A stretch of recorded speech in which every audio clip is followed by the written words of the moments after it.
आज हम पीएनएसटी के कुछ खास विषयों पर मैं 3 विषय लेकर आया हूँ, उन पे अपन बात करने वाले हैं।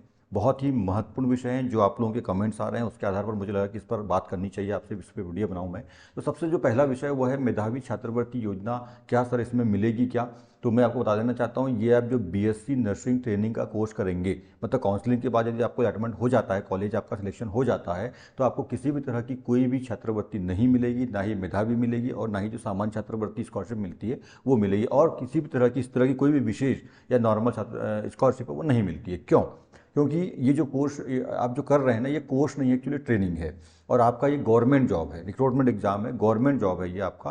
5 साल के बाद आपको 4 साल की ट्रेनिंग और इसके बाद में आपको जॉब मिल जाती है इसमें, गवर्नमेंट जॉब। तो ये गवर्नमेंट जॉब के लिए है, ट्रेनिंग है, कोर्स नहीं है। और इसमें आपको पेमेंट मिलता है 3500 रुपये पर मंथ का पेमेंट मिलेगा, साल भर का 4200 रुपये। तो इसमें कोई भी स्कॉलरशिप आपको नहीं मिलेगी, ये फाइनल है। ठीक है।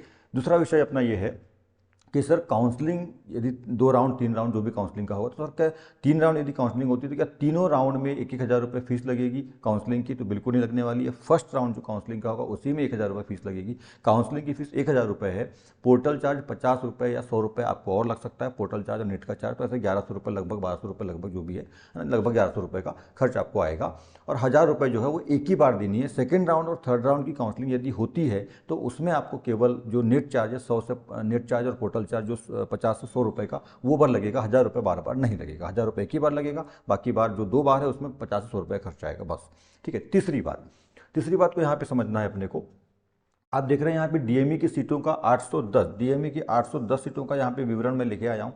और मैं यहाँ पे एक बात जो बात बताना चाहता हूँ, वैसे तो डीएमई और डीएचएस दोनों इस काउंसलिंग में जुड़ गए हैं, और टोटल जो सीट है डीएमई की 810 और डीएचएस की 560 या 70 जो सीट है, टोटल मिलकर के 1380 सीट लगभग हो गई है। पर मैं जो बात बताना चाहता हूँ आपको वो यहाँ पे समझ में आ जाएगी। तो डीएमई के 6 कॉलेज हैं, 810 सीट है इसमें। आप जनरल की सीट देख रहे हैं यहाँ पे 219 टोटल है। एसटी की जो सीट है वो 162 है। एसटी की जो है, सॉरी, एसटी की जो है वो 129 है। ओबीसी की जो सीट है 219 है। और ईडब्ल्यूएस की 81 सीट है। मैं किसी एक कैटेगरी को यहाँ पे लेके चलता हूँ, जैसे कि यहाँ पे ओबीसी कैटेगरी को समझ लीजिएगा। ठीक है, मैं ओबीसी कैटेगरी लेके चलता हूँ। तो यहाँ पे आप देख पा रहे हैं ये जो 219 सीट ओबीसी कैटेगरी की है वो सब बटी हुई है। जैसे यहाँ पे एच का मतलब हैंडीकेप्ड है, हैंडीकेप्ड के लिए 13 सीट है। एसएन का मतलब सैनिक है, उसके लिए 7 सीट है। एफएफ का मतलब यहाँ पे फ्रीडम फाइटर यानी स्वतंत्रता संग्राम सेनानी, इन लोगों के लिए स्पेशली सीट है, उनके बच्चों के लिए मतलब सीट है ये सब सारी।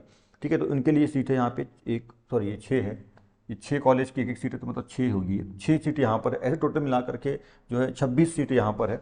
तो 219 में से इन तीनों कैटेगरी की 26 सीट को माइनस करने के बाद क्या बच जाता है अपने पास? 193, 193 सीट बच जाती, जो ओपन वालों के लिए। ओपन का मतलब ये है जो हैंडीकेप नहीं है, जो सैनिक वर्ग में नहीं आते हैं, जो फ्रीडम फाइटर में नहीं आते हैं। हैंडीकेप नहीं है, सैनिकों के बच्चे नहीं है, फ्रीडम फाइटर के बच्चे नहीं है, ऐसे लोगों के लिए। ठीक है। ये 193 ओपन में आते हैं वो, और इनके लिए 193 सीट है। अब यहाँ पे ये बात समझना आपको है कि जिनकी रैंक 219 के अंदर है, तो यहाँ 219 सीट है। अभी क्या समझ रहे हो आप? जिसकी रैंक 219 के अंदर है वो समझ रहा है कि उसका सिलेक्शन हो जाएगा। पर यहाँ पे बांध रखिए, उसका सिलेक्शन तो होगा पर ये सीट के आधार पर नहीं होगा। देखो, कई लोग इसमें भ्रमित हो रहे हैं, कई लोग इसमें गुमराह हो रहे हैं। कई टीचरों से या कई अन्य लोगों से आप लोग बात कर रहे हैं, तो उसमें ये बताया जा रहा है आप लोगों को कि 193 सीट है। और मान लीजिए आपकी रैंक है, मान लीजिए आपकी 210 रैंक है, ऐसा मान लेता हूं मैं कि 210 रैंक है, तो आप ये समझ रहे हैं कि 210 रैंक है, 219 सीट है, हमारा तो हो ही जाएगा। किसी टीचर से, किसी अन्य व्यक्ति से आप बात करते हैं, किसी जानकार व्यक्ति से बात करते हैं, तो वो आपको बता रहा है कि 193 सीट है, 210 वाले का नहीं होगा। तो मैं आपको बता रहा हूँ यहाँ पर कि 219 वाले का भी होगा और इसके आगे वाले का भी होगा। कैसे होगा समझिएगा इस बात को, कि इसके आगे वाले का भी कैसे हो जाएगा। ठीक है। देखिए, बिल्कुल ये बात सही है कि बिल्कुल 193 सीट है, और 193 वालों का तो बिल्कुल होगा ही। जिसकी रैंक 193 के अंदर में, उसकी केवल यहाँ पे ओबीसी को लेकर चल रहा हूँ, सेम ऐसा ही ईडब्ल्यूएस में, एसटी में, एससी में होगा। ठीक है। और ऐसा ही डीएचएस में भी होगा। ये डीएमए की बात कर रहा हूँ मैं, ऐसा ही डीएचएस में होगा। तो 193 सीट जिसकी है, रैंक है सॉरी, उसका तो होगा ही होगा। पर देखो, आप लोगों को पता है कि यहाँ 193 है, तो 193 में ऐसे बहुत सारे कैंडिडेट होंगे। 193 जो सीट है उसमें ओबीसी में ऐसे बहुत सारी लड़कियां हैं, कैंडिडेट हैं जो जनरल में जाएंगी, जिनके नंबर 78 से ऊपर हैं। ठीक है, 78 से ऊपर। ठीक है, 98 टॉपर है, तो 98 और 78 के बीच में ऐसे कम से कम 30-40 कैंडिडेट तो होंगे। ठीक है, 30 से 40 ओबीसी के कैंडिडेट होंगे जिनके 78, क्योंकि मैं 78 इसलिए बोल रहा हूँ क्योंकि जो जनरल का कट ऑफ जा रहा है वो 78 के ऊपर जा रहा है, 78 से ऊपर ही रहेगा, 78 लगभग लास्ट मान लीजिए। तो इसके ऊपर आने वाले कहाँ जाएंगे? जनरल में जाएंगे। तो मैंने माना कि 30 ऐसे लोग होंगे 30 से 35 ओबीसी के ऐसे कैंडिडेट होंगे, है ना, 30 से 35 कैंडिडेट ऐसे होंगे ओबीसी के जो जनरल को क्वालिफाई करेंगे। माना कि मैंने यहाँ पे 30 कैंडिडेट ऐसे हैं जो जनरल में जाएंगे, ठीक है, 30 कैंडिडेट। तो ये 30 कैंडिडेट जो जनरल में जाएंगे, ठीक है, तो यहाँ पे 30 सीट कम हो जाएगी 193 में से, ये 30 कहाँ चल जाएंगे, जनरल में चल जाएंगे, जनरल कैटेगरी को कवर करेंगे। हाँ, यहाँ एक बात तो समझने वाली है, कुछ लोगों का कहना है कि सर जब हम जनरल की सीट मांगते हैं तब हमको जनरल की सीट मिलती है, मतलब यदि हम जनरल कैटेगरी में हैं, हमारे 78 से ऊपर नंबर है, हम जनरल की सीट मांगेंगे तो मिलेगी। ऐसा नहीं होता है। यदि आप 78 के ऊपर नंबर यानी जनरल के कट ऑफ के ऊपर नंबर ला रहे हो ओबीसी वाले, तो आपको ऑटोमेटिक जनरल की सीट मिलती है। आप बोले ना बोले उससे फर्क नहीं पड़ता है, ठीक है। ऐसा ही सब वैकेंसीज में होता है, यहाँ पर भी ऐसा ही होता है। आप बोलेंगे कि हमको जनरल में जाना है तब जाएंगे आप, ऐसा नहीं होता है। 78 यानी आपने जनरल के नंबर को क्वालिफाई किया तो आप जनरल में ऑटोमेटिक चल जाते हैं, ऐसा होता है, ठीक है। तो माना कि 30 लोग जो है ओबीसी के जनरल में चल जाएंगे, तो यहाँ से 30, यहाँ के 30 लोग कहाँ चलेंगे जनरल में, तो यहाँ पे 30 सीट खाली हो जाएगी, तो ये 30 नए इसमें जुड़ जाएंगे, और यहाँ 30 जुड़ जाएंगे तो 223 कैंडिडेट तक लोग रैंक वालों का भी सिलेक्शन यहाँ पे हो जाएगा। इसलिए मैंने कहा पहले कि जो 193 वाला है, सॉरी 219 वाला है, उसका भी सिलेक्शन हो जाएगा। पर एक्चुअली स्थिति ऐसी आएगी।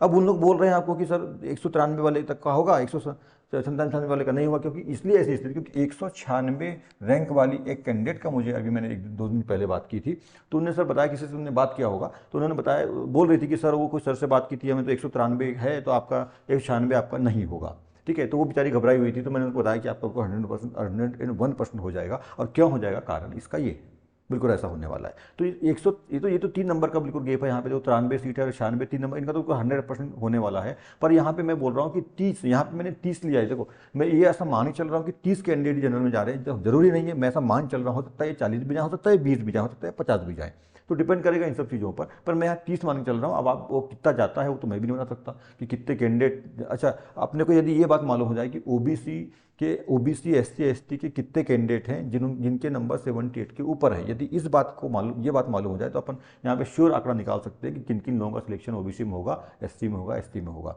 पर अभी मेरे को ये बात मालूम नहीं है, इसलिए मैं 30 मान के चल रहा हूँ। तो 30 यदि 40 भी हुआ तो ये आंकड़ा और बढ़ जाएगा, 50 हुआ यहाँ पे तो ये आंकड़ा और बढ़ जाएगा। तो इस तरह की सारी चीज़ें होने वाली है ना। और जब, हाँ एक बात और, यहाँ से जब ये 30-40 लोग यदि जनरल में जाएंगे, तो यहाँ पे हैंडीकैप्ड, सैनिक और फ्रीडम फाइटर की सीट भी एक एक दो बढ़ेगी। तो इस तरह से सिलेक्शन होंगे। सेम ऐसी ही कंडीशन जो मैंने ओबीसी के बारे में बताया आपको, एससी एसटी में भी होगी, ईडब्ल्यूएस के भी जो लोग हैं वो इसमें जाएंगे, जनरल में जाएंगे, और ऐसा ही डीएचएस में भी होगा। जो आज मेरे 3 विषय थे वो इस बात को थे। आई होप कि आपको ये बात समझ में होगी, खासतौर पे जो लास्ट वाली बात है वो समझ में आई होगी। स्कॉलरशिप आपको नहीं मिलेगी, काउंसलिंग में एक ही बार फीस लगेगी, काउंसलिंग 1000 रुपये, और सारी ये स्थिति सभी सीटों पर लागू होने वाली है, ठीक है। गुड लक आप लोगों को, और wait and watch for counselling. Thank you for watching.